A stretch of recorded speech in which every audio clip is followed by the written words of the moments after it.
Hoje, a ideia do vídeo é construir, digamos assim, um debate sobre a importância da história no ensino de hoje em dia, e não só de hoje em dia, historicamente,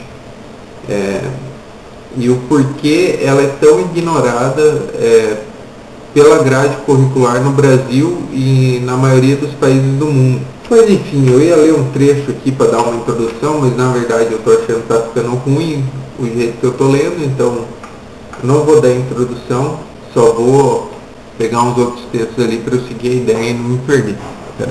Pois bem, galera, a questão aqui a ser trabalhada, como eu falei, é o porquê estudar a história e qual a importância dela na atualidade, no dia a dia da sua vida. Primeira coisa, hoje a sociedade vivencia muito nem sei se essa palavra existe, pode ser usada, mas o presentíssimo. A questão de gama de informação vindo a todo momento, jogada pela internet, TV, jornais, são notícias constantes que te deixam ligados ao agora, sem trabalhar ou tentar entender o porquê deste agora.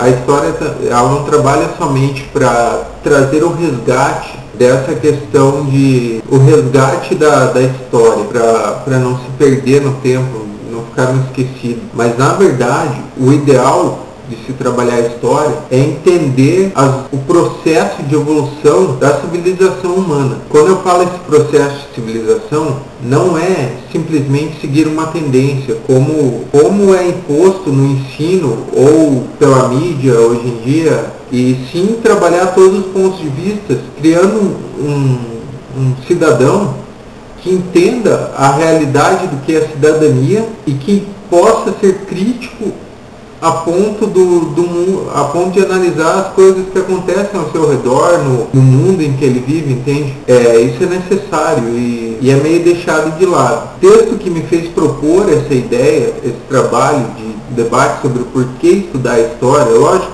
que o debate aqui é limitado, porque não vai ter ninguém discutindo comigo, propondo ideias, dando conclusões do que eu falo, coisa do tipo. Mas é um texto, ele é chamado Capitalismo e Cidadania nas Atuais Propostas Curriculares da História. O texto é da Circe Bittencourt. Porra, eu não tenho aqui, peguei a capa dele, só tirei o xerox, então eu não tenho a editora nem o ano de publicação e tal. Pensando no ensino da história visado nos dias de hoje, beleza? Pensar isso. Quando um aluno chega na escola e pergunta assim para o professor de história, por que aprender história? Por que você ensina história? Você fica, de certo modo, receoso de responder para o aluno. Muitos professores nem sabem o que responder. E eu acho que a resposta mais simples para essa pergunta, o porquê se estudar história, é justamente isso. É trabalhar para criar um cidadão que entenda o processo de evolução que ocorreu toda a história da civilização humana, lógico, visando todos os contextos, na ideia de criar um cidadão que entenda o porquê chegamos no mundo que hoje estamos, mas sem trabalhar uma tendência política, ou seja, estudando todos os pontos existentes na área do ensino da história, como lutas de classe, que entenda, eu não sei como falar assim, que entenda esse processo contínuo de evolução pela realidade da história, entendeu? Sem tendências políticas propostas. Por que eu digo sem tendências políticas propostas? Justamente por causa desse texto da Circe Bittencourt, que eu li, que me deixou bem inquieto com essa questão de educação dentro do Brasil. Até então eu nunca tinha parado para pensar. A grade curricular proposta, formada por professores especialistas em educação, é construída com uma teoria, digamos assim, linda, se vê, onde você vai trabalhar um conteúdo amplo, com uma carga horária aceitável, trabalhar isso, e é aí que entra a questão que ela trabalha. Na teoria é uma coisa, na prática é outra. O ensino da história no Brasil tem sido reduzido, dando importância a ciências mais importantes. Não digo que são menos importantes ou mais importantes, mas para mim, no mínimo equivalentes são, porque a história não fica atrás dela, sem nenhuma dúvida. Como a matemática, por exemplo. Aumentaram as aulas de matemática e diminuíram de história. Mas o porquê disso? Porque história não serve para nada, velho. Porque ficar olhando o passado nada. A ideia de se estudar a história é justamente criar um cidadão crítico que entenda esse processo evolutivo da sociedade e criar um pensamento que entenda a realidade de cidadania para você, cidadão. Não para criar uma pessoa que eu vejo o Brasil até hoje positivista, de ordem e progresso, de uma linha contínua e inalterável, que se você é um peão, você tem que trabalhar até que surja a oportunidade para você subir de cargo, por exemplo. As lutas de classes justamente servem para se impor a essa ideia de desordem vista pelo positivismo, porque no momento em que você faz uma greve, por exemplo, porque não está recebendo, você está causando desordem. E isso é o que? Desordem é contra a ordem e contra o progresso do país, porque para chegar ao progresso devemos se manter em ordem e progresso, numa linha contínua, sem ser alterada. E é essa ideia que ela propõe aqui, essa ideia de visão, hoje em dia, não tão positivista, mas mais capitalista. Eu não estou aqui para defender esquerda ou direita, tá? Deixar bem claro isso. Mas na questão de ensino, quando o professor de história entra na sala de aula, ele entra num confronto muito grande, pois o conteúdo de livros didáticos são impostos pelo governo. E o que o governo pretende? Não criar um cidadão que entenda que não é assim o sistema, que ele pode ser alterado através de lutas de classe, é a palavra mais certa. E ele não quer isso, lógico, para manter a sua ordem no progresso. E quando o professor entra em sala de aula, ele tem esse confronto entre a grade curricular, que é boa, não é excelente, o confronto com o livro didático. E ele tem que passar o que está no livro didático. Aí que eu quero trabalhar. Cabe a você, professor de história, professor de qualquer ciência, qualquer matéria, conteúdo trabalhado dentro do ensino. Não se limite ao livro didático. Trabalhe além das fontes do livro. Tente criar uma sementinha na cabeça essas crianças que são o futuro da nossa nação, para se criar uma sociedade mais justa, uma sociedade que tenha voz. Porque hoje em dia não vejo a sociedade como uma sociedade de poder que tem voz. Apesar de existir esse poder, mas ele está limitado, né, de cada um. Bem limitado. Pois bem, daí você pergunta para mim, tá, mas como assim? Você está falando desse confronto, mas eu não estou entendendo isso. Então vou te dar dois exemplos bem simples que demonstram o ensino da história limitado dentro do conteúdo proposto pelo livro didático. Entendeu, né? Livro didático. Que é a ideia que você tem que seguir dentro da sala de aula, pelo menos em escolas públicas, né? Beleza. Primeiro, e um exemplo mais claro para qualquer um que teve aula de história e que não teve problemas com a questão de professores vadios, acomodados na rede pública que tentam, te dão um livro e falam, faz 20 questões do capítulo 25, entregar no final da aula. Eu mesmo tive muitas aulas de história deste nível. Somente agora na faculdade é que eu consigo entender melhor essa questão da realidade das coisas, entendeu?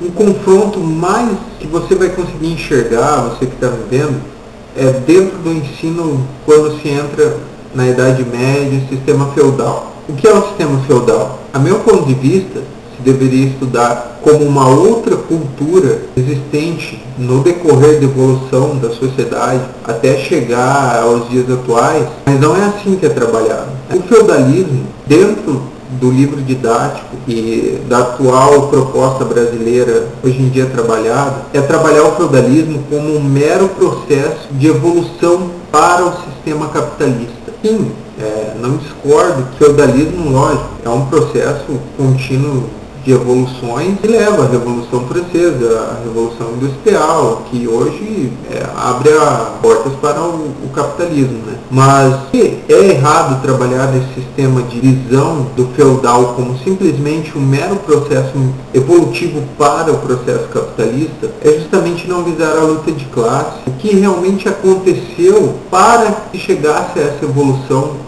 da sociedade em que vivemos. E, lógico, é um processo de evolução contínuo e não vai acabar por aqui. Isso vai continuar evoluindo para pior ou para melhor. E aí que entra a questão. O professor não se limite a essa ideia de vou passar o que está no livro. Passe o seu conhecimento. Não tenha medo de passar o seu conhecimento à frente. Passe o seu ponto de vista. Além disso, é bom porque você aprende muito, porque nem todos vão aceitar o que você fala, que é esse confronto que existe, justamente pelas tendências capitalistas dentro do plano de ensino do governo. E ela visa a história do Brasil, dentre outros fatores também trabalhados, como o feudalismo que eu comentei. Mas ela explica que a história do Brasil, trabalhada dentro dos livros didáticos, se dá justamente à evolução mercantil europeia. E não se dá realmente o devido valor ao que aconteceu dentro do nosso país. E sim, trabalha a construção da nossa nação como um processo mercantil mesmo. Como o mero comércio que ocorreu, entendeu? Não dando o devido valor justamente a causas muito importantes a chegar até essa formação dessa nação que hoje a gente vive. Isso é uma grande prova dessa manipulação do ensino da história dentro do conteúdo didático proposto pelo governo, que a meu modo de vista é justamente isso, não criar um cidadão crítico, um cidadão que entenda a realidade de cidadania, possa lutar pelos seus direitos e fazer alguma coisa diferente, além de seguir essa ordem, como diz o lema da bandeira, ordem e progresso. E é justamente isso que eu quero passar aqui, que você, professor, trabalhe além das fontes do livro didático e que nos ajude a melhorar a qualidade de ensino desse país e, consequentemente, criar cidadãos que possam futuramente lutar com uma força maior pelos seus direitos, não simplesmente seguindo essa ordem contínua e inalterável que ocorre na sociedade de hoje. E você pode me falar, poxa, mas não é assim. É assim, não adianta. Não tem como você negar os fatos. E a diminuição da carga horária do curso de História é o que prova. Prova justamente o que está acontecendo. O controle do conteúdo de ensino em cima da população, deixando ela só um pouquinho mais alienada. Pretendo fazer outro vídeo debatendo com um amigo meu, daí conseguimos trabalhar melhor essa ideia de problemas dentro da grade curricular brasileira e de muitos outros países do mundo, lógico, e espero que vocês tenham entendido o que eu quis propor a vocês, a ideia. O problema é que falando sozinho, muitas vezes você fala e acaba voltando no mesmo ponto e se perde um pouco, não gerando a mesma, como eu posso dizer, a mesma qualidade que um debate daria esse assunto, né? Espero que gostaram e entenderam a razão de se estudar a história. E é isso aí. Obrigadão por assistir mais esse vídeo. Até a próxima.